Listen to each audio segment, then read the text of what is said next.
Hello friends, வணக்கம். Welcome back to my channel. இன்றைக்கி நம்ம உருளைக்கிழங்கு பட்டாணி குருமா சப்பாத்திக்கு எப்படி செய்கிறதுன்னு பார்க்கலாம். நான் ஒரு 1/4 கப் பட்டாணி எடுத்துகிட்டு கழுவிட்டு ஒரு 6 மணி நேரம் ஊற வச்சு தண்ணியை வடித்து எடுத்து வச்சுருக்கேன். அது கூட ஒரு உருளைக்கிழங்கை கழுவிட்டு தோல் ரிமூவ் பண்ணிவிட்டு மீடியம் சைஸ் பீசஸாக கட் பண்ணி வச்சுருக்கேன். இது ரெண்டுத்தையும் நம்ம ப்ரெஷர் குக்கரில் சேர்த்துடலாம்.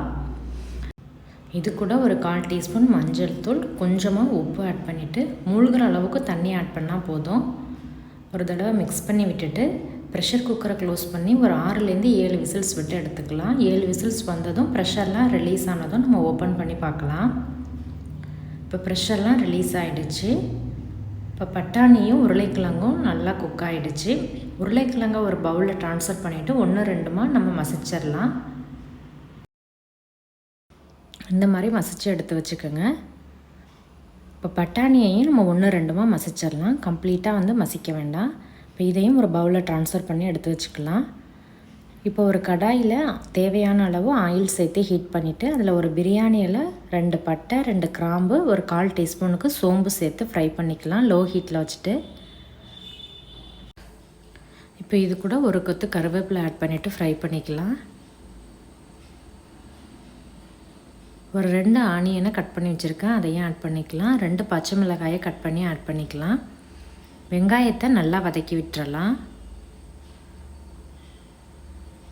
இப்போ வெங்காயம் ஓரளவு வதங்கினதும் ஒரு 2 டீஸ்பூனுக்கு இஞ்சி பூண்டு விழுதை அரைச்சி ஆட் பண்ணிக்கலாம். இப்போ இஞ்சி பூண்டோட பச்சை வாசனை போகிற வரைக்கும் குக் பண்ணிக்கலாம். இப்போ இது கூட ஒரு 2 தக்காளியை கட் பண்ணி ஆட் பண்ணிக்கலாம். தக்காளிக்கு கொஞ்சமாக உப்பு ஆட் பண்ணிவிட்டு எல்லாத்தையும் நல்லா வதக்கி விட்டுறலாம்.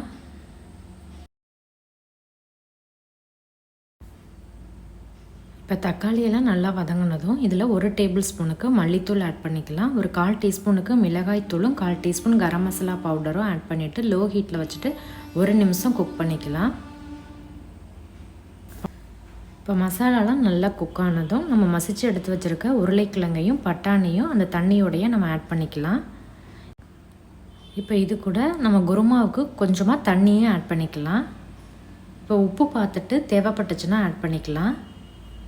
இப்போ இதை ஒரு 2-3 நிமிஷம் நம்ம கொதிக்க வைக்கணும். இது நல்லா கொதிக்கட்டும். இடையில நம்ம ஒரு பேஸ்ட்டு ரெடி பண்ணிக்கலாம். ஒரு 1/4 கப் தேங்காவோட 3 முந்திரி, 1/4 டீஸ்பூன் சோம்பு, கொஞ்சம் தண்ணி ஆட் பண்ணிவிட்டு நல்லா பேஸ்ட் மாதிரி அரைச்சி எடுத்து வச்சுக்கலாம். இப்போ இந்த குருமா ஒரு 2-3 நிமிஷம் நல்லா கொதிக்கட்டும். இப்போ நல்லா கொதிச்சிடுச்சு. இப்போ இது கூட நம்ம அரைச்சி எடுத்து வச்சுருக்க அந்த பேஸ்ட்டை ஆட் பண்ணிக்கலாம். இப்போ எல்லாத்தையும் நல்லா மிக்ஸ் பண்ணி விட்டுறலாம்.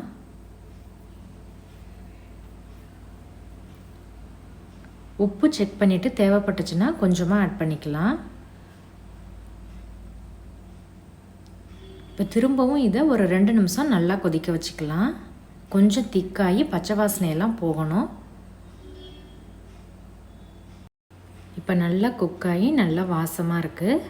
இப்போ இதில் கொஞ்சமாக கொத்தமல்லி இலையை கட் பண்ணி ஆட் பண்ணிக்கிட்டு ஆஃப் பண்ணிடலாம்.